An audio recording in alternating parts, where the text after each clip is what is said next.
Olha só, o tema de hoje, nós vamos falar de direito de família, conforme o novo Código de Processo Civil e o novo Código Civil. Professor, o Código Civil é novo? É recente, não é tão antigo assim, né? Nós tínhamos o antigo Código Civil, então nós temos várias mudanças importantes e vamos entender isso, que isso também tem tudo a ver com as transações imobiliárias. Vamos lá, vamos entender direito de família, é importante, hein? Vamos embora. Falar de direito de família não dá para deixar para trás a família, o conceito de família. No Brasil, nós temos diversos conceitos de família, conceitos diferentes. O direito, o Código Civil, o Código de Processo Civil, trata do direito de família. O Código Civil trata de direito material, o Código de Processo Civil trata de direito processual, a relação processual, mas ambos tratam do direito de família.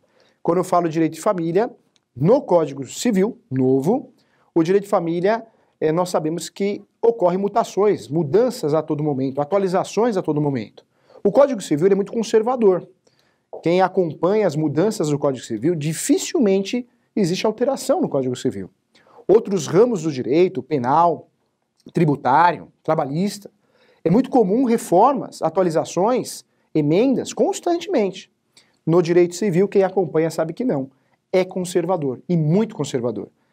A parte de direito de família é a parte mais conservadora que existe? Não, é a menos conservadora. O Código Civil é conservador, mas direito de família não é tão conservador. Toda hora tem atualização. Então vamos lá. A primeira alteração que nós tivemos em relação ao conceito de família. Hoje nós não podemos mais falar que família é só o pai, mãe e 2 cachorros, né? Um filhinho, 2 filhos, não é isso. Família pode ser mais que isso. Segundo a legislação, segundo a doutrina, a família, quem mora sozinho, é isso mesmo. Quem mora família, tem até nome isso, unifamília, né? Unifamiliar, vários nomes, nomenclaturas utilizadas de forma diferente, mas quem mora sozinho é considerado família sim. Professor, moro eu e minha tartaruga, eu e meu cachorro, eu e meu gato. Eu tenho uma família, você tem uma família, você tem uma proteção jurídica em relação à sua casa, à sua família. Existe aí a proteção do bem de família, é considerado família sim. Olha que interessante. Isso acontece também com uni, mas também com pluri. Aquelas situações que você mora aí com mais que 2 mulheres, 2 homens, né? Também é família.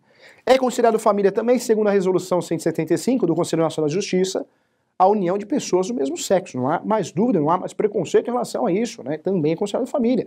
Então, certamente, o casal do mesmo sexo, quando mora junto, é família também. Não tenha dúvida disso, tem até uma regulamentação do Conselho Nacional de Justiça que obriga os cartórios a praticarem, né, o casamento ou ainda a declaração da união estável. Então isso também é importante, hein? Fique atento em relação a isso. Nós temos também aquele exemplo antigo da graduação, que é aquele sujeito que tem várias mulheres, ou aquela mulher que possui vários maridos, né?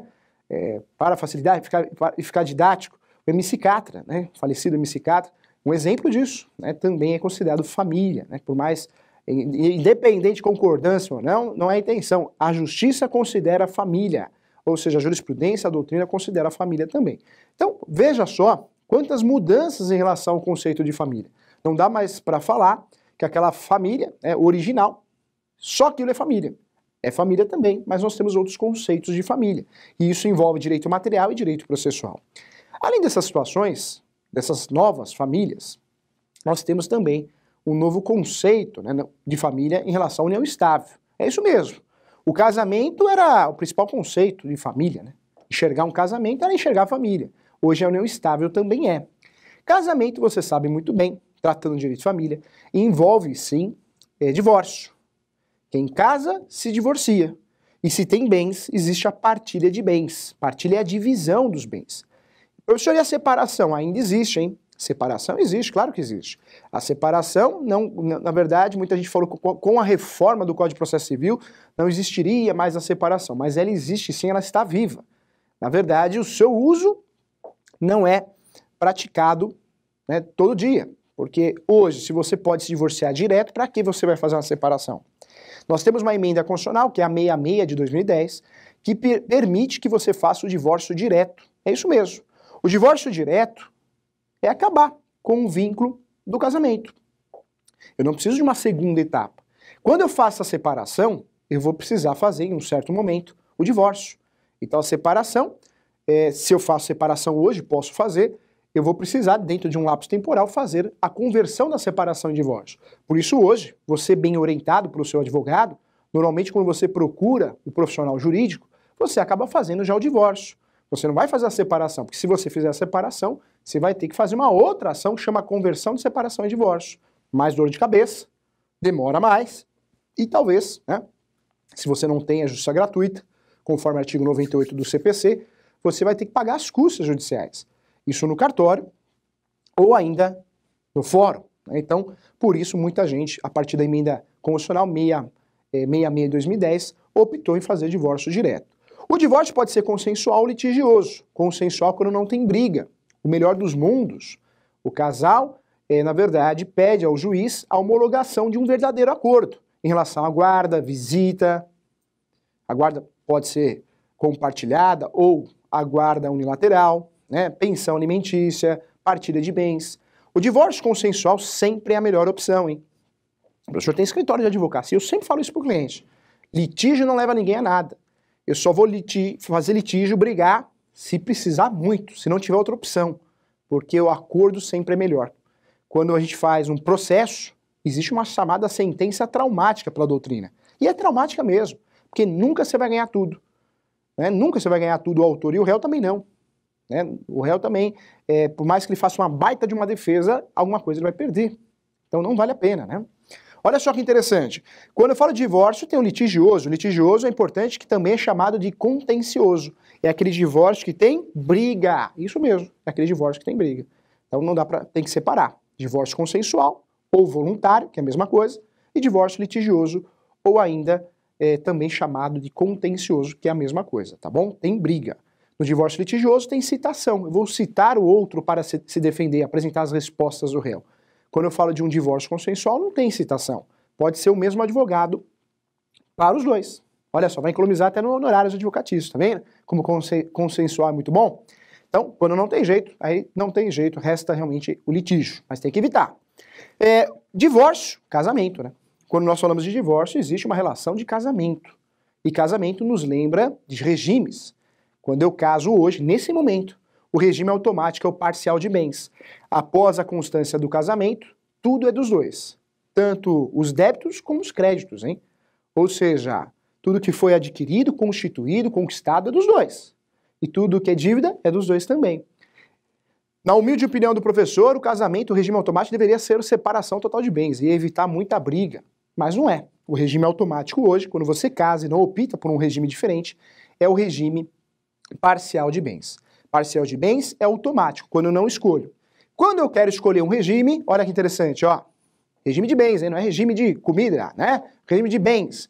Quando eu quero optar por um regime diferente do automático, eu vou ter que fazer o pacto antinupcial. Eu faço no tabelião de notas. Lavro uma escritura pública e registro no cartório, onde eu vou casar. Esse pacto antinupcial, que é o documento, né, que eu consigo fazer um contrato, eu vou escolher um outro regime diferenciado. Segundo a legislação brasileira, Código Civil, eu posso sim optar entre o automático, primeiro, e mais 3 regimes. Então vamos lá. Parcial de bens, automático. Após a constância do casamento, tudo é dos dois, a alegria e a tristeza. O que cada um tinha antes são bens particulares. Então não divide, não comunica. Herança não comunica em regra e doação também não. Olha só, esses regimes que eu posso escolher, posso optar. Então vamos para o segundo. É a união universal de bens. União universal de bens já foi o regime automático, hoje não. Já foi no escritório um casal e pediu a minha ajuda. Professor Júlio, me ajuda, nós queremos casar em regime união universal de bens. Aí eu falei, por que vocês querem casar em regime de união universal de bens? Ah, porque eu amo muito ele e ele me ama muito. Tá, mas vocês possuem bens? Não, nenhum. Então para quê? Não há sentido, né? Eu expliquei para o casal que esse regime, essa opção, claro, é uma escolha, né? Foge do regime automático. Mas é aquela situação que ambos possuem bens. O casal não tinham bens até então. Ou seja, para que fazer essa mudança de regime? Vai gastar dinheiro só, não é verdade? Então fica com o parcial de bens, porque para os dois tá bom. Não precisa fazer prova de amor. Faz outro tipo de prova de amor, manda chocolate, sei lá, manda flores, mas isso não é prova de amor não, tá bom? O regime de união universal de bens é aquela situação que tudo mistura, uma salada de fruta, né? O que ela tem, o que ele tem, mistura tudo. Eu falo ela, ele, porque casal pode ser homem com homem, mulher com mulher, ou ainda sexo inverso, não é isso? Invertidos. Então, hoje, o que importa é que a legislação permite. Então, fato é que pode sim fazer essa situação, né, de misturar os bens, claro, é o regime apropriado para isso, que é a união universal de bens. Vamos para o terceiro regime, hein? Olha só, o terceiro regime que nós temos, regime de casamento, é o chamado separação total de bens, que é muito conhecido, que na minha opinião deveria ser automático, mas não é. Separação total de bens não comunica, olha que interessante, não comunica. Separação total de bens é o regime que não comunica os bens, não mistura nada. O que era meu continua sendo meu, o que era dela continua sendo dela ou dele, e após o casamento continua sendo separados os bens. É um regime que evita briga, né? Muito artista casa nesse regime e... Ah, professor, que chato isso. É uma opção, né? Vamos para o último, hein? Nós falamos do primeiro, o automático. Qual que é o automático? Quero ver se você está prestando atenção aí. Parcial de bens. Qual que é o segundo? Separação total de bens. Né? Né, podemos falar também... união universal de bens, o terceiro. Tanto faz, trocamos só a ordem aqui. O quarto e último é a separação final nos aquestos. É isso mesmo. Primeiro, regime parcial de bens. Segundo, separação total de bens. Terceiro, união universal de bens. E o quarto e último, separação final nos aquestos. Muito utilizado na teoria, na prática pouco aplicado, mas tem. É um verdadeiro contrato. O regime de casamento e separação total de bens é fácil. União universal também mistura ou separa tudo, não é isso? Mas o aquestos é um verdadeiro acordo. Então, alguns bens podem ser compartilhados após a consumação do casamento, outros bens não, ou seja, é um verdadeiro acordo patrimonial. Separação final nos aquestos é um acordo que as partes vão montar ali dentro do pacto antinupcial, tá bom? Então fique atento que o regime de casamento tem 4. Quando eu não escolho, não opto por um, eu vou ficar com o regime automático, que é o parcial de bens, ok? Vamos lá. Professor, a união estável parece muito com o casamento? Muito. Parece muito. Tanto é que os impedimentos são iguais. Os regimes também. A união estável também tem regime de casamento, hein? Muita gente fala, a união estável só tem um regime, que é parcial de bens. Não é verdade. Porque na união estável eu posso pactuar também. Então eu poderia utilizar qualquer regime do casamento. Não é verdade? União estável, a grande diferença do casamento é que a união estável não exige a coabitação. No casamento eu tenho que morar junto, né? O casalzinho tem que morar junto. Isso é casamento, é um dos requisitos. Quando eu falo da união estável, não precisa morar junto, não precisa ter coabitação. Só que a união estável precisa ser pública, né? Assim como o casamento. Todo mundo precisa ser notória, pública. Nessas ações previdenciárias, nessas ações de direito de família, de reconhecimento, muitas vezes em uma audiência de instrução e julgamento, qual que é a pergunta de um juiz? O relacionamento de vocês é público? Todo mundo sabe, é notório? Porque é um requisito da união estável. A união estável, se eu não opto, também prevalece o parcial de bens, assim como no casamento. Mas eu posso pactuar, sim, regimes diferentes. E vou copiar os regimes do casamento. Quando eu falo de união estável, é muito importante que você saiba que muita gente, um vira pro outro e fala assim, amor, nossa, hoje tá frio, nossa, tá um dia romântico hoje, né? Vamos regularizar nossa situação? Vamos, amor, só um minuto. Vai no computador, digita lá no Word, declaro para todos os fins de direito que vivemos uma união estável. Imprime e fala, pode assinar, amor, pode assinar. Assina também, amor. Vamos reconhecer firma, vamos reconhecer assinatura, vários termos utilizados. Cuidado, essa união estável continua sendo irregular. Professor, mas eu tenho um papel, mas esse papel não é reconhecido juridicamente, né? Isso serve para o banco, para seguro de vida, isso serve também para clube, não é assim? Para desconto de alguma coisa, porque o fornecedor de produto e serviço não quer perder você como cliente. Então ele te dá um desconto de todo jeito, te inclui no clube, não é isso? União estável de verdade, aquela que eu não preciso de uma ação para reconhecer ou declarar, né, declarar essa união estável, é aquela união estável que eu vou no tabelião e faço uma escritura pública. Vou lavrar uma escritura pública de união estável. Essa é a união estável reconhecida, legal. Quando não tem esse papel, não fui no cartório, eu moro junto, né? Cuidado. Se eu moro junto, não é união estável regular, é irregular, tá? Ah, mas tem papel, continua sendo irregular. Só é regular quando você vai no cartório, então cuidado com isso, hein? E faz a escritura pública de união estável, né? Então, a declaração de união estável constituída de forma solene, formal, ali dentro do cartório, tá bom? Então fique atento em relação a isso. E aí, caso você precise de um reconhecimento dessa união estável, você terá que ingressar com uma ação. O nome da ação é a ação de reconhecimento de união estável ou declaração de união estável. Cuidado! O casamento, nós sabemos que tem separação e divórcio. E a união estável? É divórcio também, né, professor? Não. União estável não tem divórcio, tem dissolução, dissolução. Quando eu não quero mais ficar com a pessoa, que eu vivo em união estável, não dá certo o relacionamento, eu faço uma dissolução. Dissolução, tá? Não divórcio. Cabe partilha de bens, claro, né? Então o casal adquiriu bens na constância da sua união estável, então vale lembrar que tem partilha de bens, sim, né? Então a justiça pode declarar essa partilha de bens. Nós podemos fazer a ação de declaração de união estável, apenas, para declarar união estável, para fins previdenciários, mas podemos também fazer a ação só de dissolução. O professor pode? Claro que pode. Se eu tenho um documento legal, legítimo, que é essa escritura pública de união estável, eu não preciso pedir o reconhecimento. Eu peço só a dissolução. Falo, juiz, eu quero só a dissolução e a partilha de bens, tá? Porque tá aqui, ó, tá aqui bem provado que eu vivo uma união estável. Acabou. Ação de dissolução de união estável. Mas eu posso acumular as duas, hein? Ação de dissolução de união estável, eu posso acumular sim com o reconhecimento. Então ficaria assim, ação de reconhecimento ou declaração de união estável, cumulada com dissolução de união estável. Então, professor, mas pode misturar as duas? Pode. O juiz já reconhece a união estável, que não era reconhecida, não tinha um papel, né? Um papel válido, um papel público, tinha um papel no Word, e ele também faz a dissolução com a partilha de bens, ok? Então fique atento em relação a isso, hein? Professor, união estável, casamento, tem mais alguma novidade? Tem. A nossa intenção é deixar você sempre atualizado, né? Hoje é muito comum nas mídias a socioafetividade ou afetividade, vários termos utilizados de forma diferente. Professor, o que é afetividade? É o amor. Não vale chorar, vai chorar você em casa que está nos assistindo não, hein? Mas é emocionante essa ação mesmo. Quando a gente fala de socioafetividade, é a ação do amor. É a ação que não envolve sangue, mas sim amor, coração. E hoje eu posso ingressar com uma ação para que seja declarada a socioafetividade e eu vire o pai daquela criança ou a mãe daquela criança. Então hoje é comum, você sabe disso, que existem diversas situações que o pai ou a mãe, a criança, né? Não só a criança, mas o adulto também, pode ter dois pais ou duas mães. Isso acontece.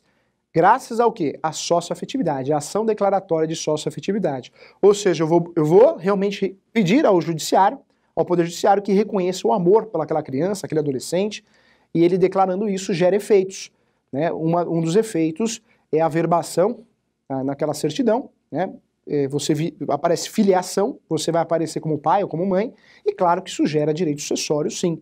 Professor, eu vou ter direito sucessório de dois pais, duas mães? Sim. Se está na sua certidão de nascimento, na filiação aparece dois pais, duas mães, você tem dois pais e duas mães, segundo a legislação brasileira, tá bom?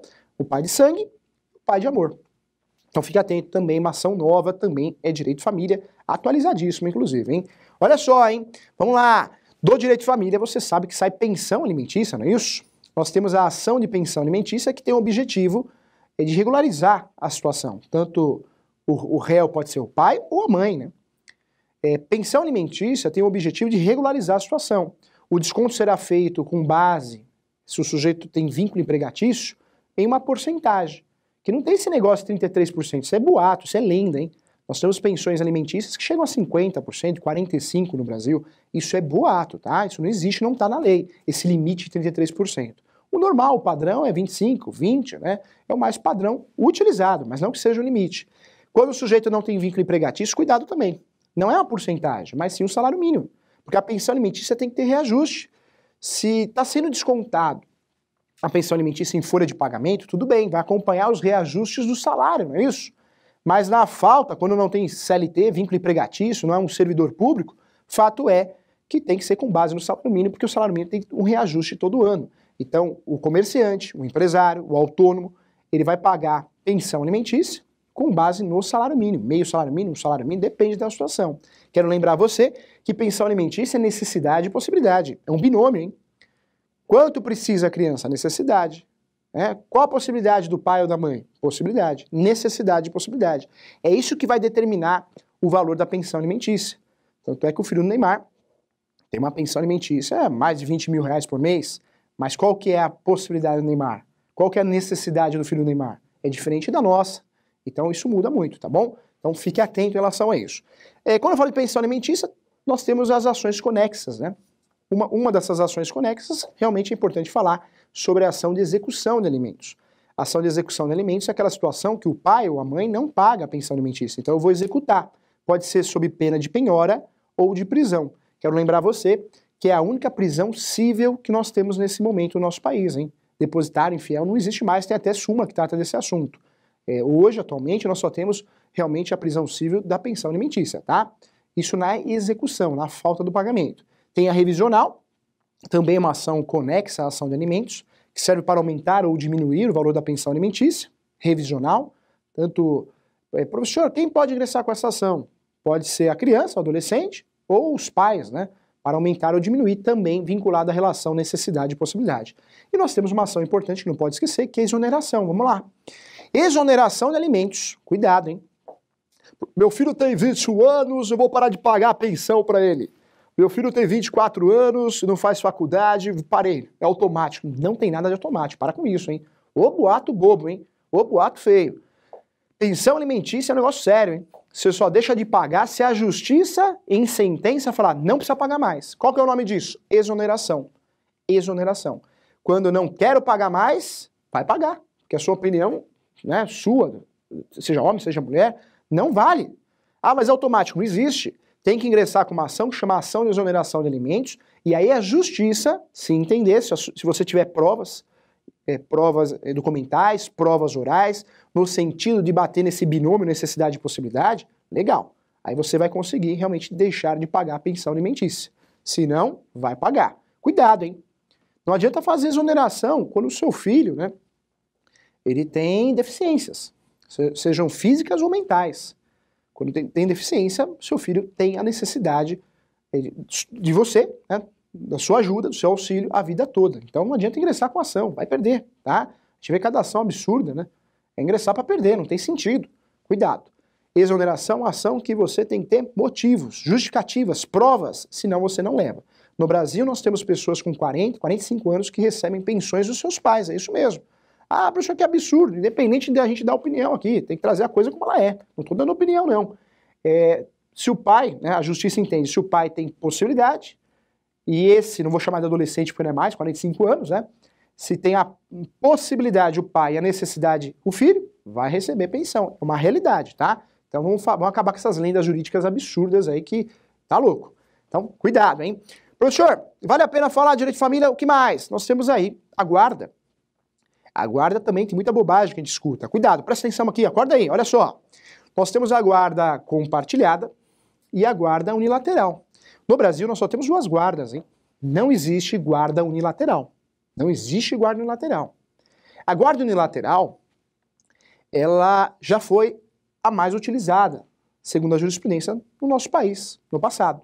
Hoje, a guarda mais utilizada, como se fosse automática, é a guarda compartilhada. Guarda aqui, olha só, bem didático para você, hein? Guarda é o quê, professor? Que eu não consigo entender o conceito de guarda, o que é? Guarda é responsabilidade. Por isso a justiça entende que a guarda tem que ser compartilhada. Papai, mamãe, compartilhado, tá? Então, compartilhado os dois, a guarda dos dois. Mas apenas um será o quê? O guardião. É isso mesmo. Apenas um será o guardião. Não dá para os dois dividir a criança no meio, né? Ah, professor, mas mora 15 dias comigo, 15 dias com a mãe. No Brasil, isso não acontece, porque isso é guarda alternada. E no Brasil, não tem guarda alternada. Não existe guarda alternada no Brasil. Nós podemos ter alguns acordos, um ou outro, feito por aí, que parece com guarda alternada, mas não existe, hein? Não pode ficar colocando a peça requerendo guarda alternada. Não tem no Brasil, porque segundo a jurisprudência não faz bem para a criança, tá bom? Ela não tem sentido, né? Ela perde o sentido de casa, de lar. Mora com um, mora com o outro, tá? Então, não é adequada no Brasil. Olha só que interessante, nós temos alienação parental, hein? Cuidado, hein? O pai vira para a mãe, não, o pai para a mãe não, o pai vira para a criança. Sua mãe não gosta de você. Sua mãe vai te largar lá na Pamplona meia-noite. Ou o pai também, né? Sua mãe não gosta de você, sua mãe vai te largar lá na Pamplona, lá em frente o Cresce, olha, meia-noite vai te deixar lá, hein? Bicho papão vai pegar você. Cuidado. Esses comentários, né, maldosos, é alienação parental. Isso, nós temos também legislação criminal para enfrentar isso, e civilmente gera mudança de guarda ou indenização, hein? Alienação parental é induzimento ao erro. Pode ser físico ou psicológico. Alienação parental é o pai ou a mãe, ou os irmãos, ou os avós, estão induzindo ao erro, ou seja, estão falando mal do pai, falando mal da mãe, a criança quando vê o pai, a mãe fala, eu não quero minha mãe, eu não quero meu pai, pelo amor de Deus, ele vai bater em mim. Claro, fizeram a cabeça da criança, né? A alienação parental também é um assunto importante. Falando desse assunto atual, né, questão de direito é atual, nós temos o direito de visita. meu marido, meu ex-companheiro não vai ver o filho. Não, não é você que manda, é o bem-estar do menor. Presta atenção aqui, bem-estar do menor que prevalece. Né? Isso pro pai ou pra mãe. Tem mãe que fala, não vai ver meu filho. O filho não é propriedade sua. Ou o pai, não vai, a mãe não vai ver meu filho. Não é. Salvo exceção se existe um risco para a criança. Guarde isso, bem-estar do menor sempre. Se existe um risco para a criança comprovado, não pode. Mas terá visita assistida, né? Não vai levar a criança, mas a assistida vai ter, mesmo porque a jurisprudência, a justiça e a legislação entende que tem que ter, no crescimento da criança, adolescente, tem que ter a presença do pai e da mãe. Então, por mais que seja uma visita assistida, tem que ter esse contato com o pai e com a mãe. Então, criança não é propriedade. Infelizmente, muito pai e muita mãe usa a criança como propriedade. Não é assim, né? É um ser, né? Então, cuidado. Claro, tem que verificar o risco para a criança. Aí entra no bem-estar e aí você sim vai evitar a visita onde o pai ou a mãe leve a criança. Aí nessa situação vai ser uma visita assistida, mas são situações que devem ser analisadas no caso concreto, tá bom? Cuidado com isso. Quero falar para você que hoje em dia também existe a regulamentação de visitas para os avós. Então os avós também têm o direito de visita, isso é muito importante, tá bom? Tá bombando, né? Várias perguntas aqui, vamos lá. Gosto muito. Roda a vinheta.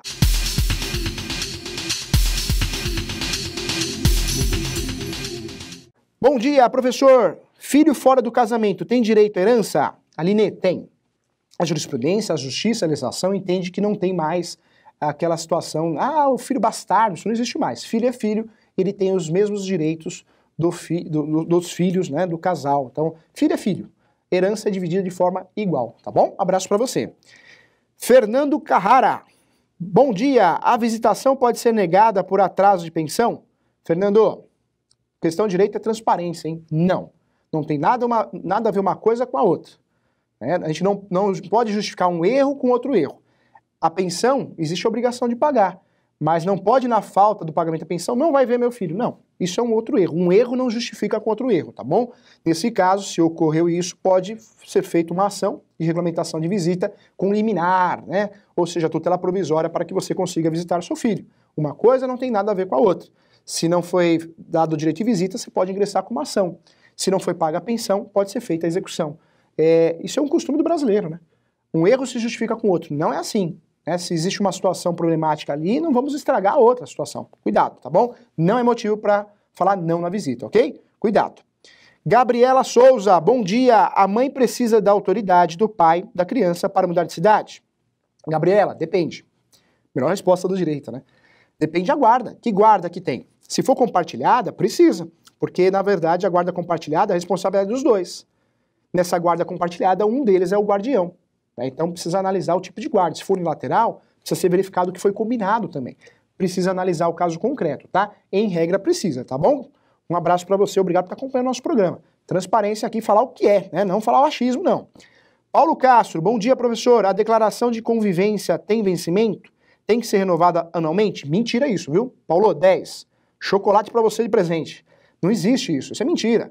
Olha, a união estável tem que ser renovada constantemente. Mentira, isso não existe. A união estável, uma vez feita a declaração, ela vai valer ad eterno, até que seja feita o cancelamento. E como que eu cancelo a união estável? Dissolução, tá bom? Legal, um abraço para você também. Luana, tudo bem, Luana? Legal, Facebook, um abraço para você, Luana. Bom dia, professor. Declaração de concubinato tem o mesmo valor legal da certidão de união estável? Não. Luana, concubinato é diferente da união estável, né? União estável não existe um impedimento. Concubinato, na verdade, existe uma ilegalidade no meio. Eu falo ilegalidade porque é contrário à lei, né? Poderia usar outros termos, o mais didático possível. Quando a gente fala em concubinato, é uma situação que um é casado, né? E eu vivo com ela ou com ele, e sendo que eu sou casado. Então, o concubinato, existem até algumas punições. O Código Civil ele pune em relação à partilha de bens, né? Então, o ideal, quem vive em concubinato, é pegar no pé do outro companheiro, se divorcia lá, para que viva uma união estável, regularizada, né? Seria a melhor das possibilidades. Por que eu falo isso? Porque vai ter dor de cabeça. Se um faltar ao outro, né? Benefícios previdenciários, seguro, vai ter dor de cabeça, né? O seguro hoje, né?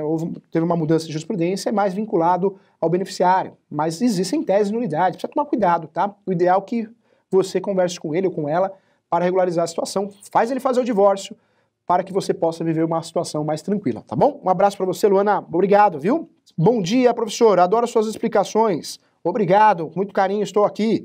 A minha pergunta é, um casal homoafetivo sem casamento, em cartório, pode registrar a mesma criança? Pode, Fernanda, pode sim, tá?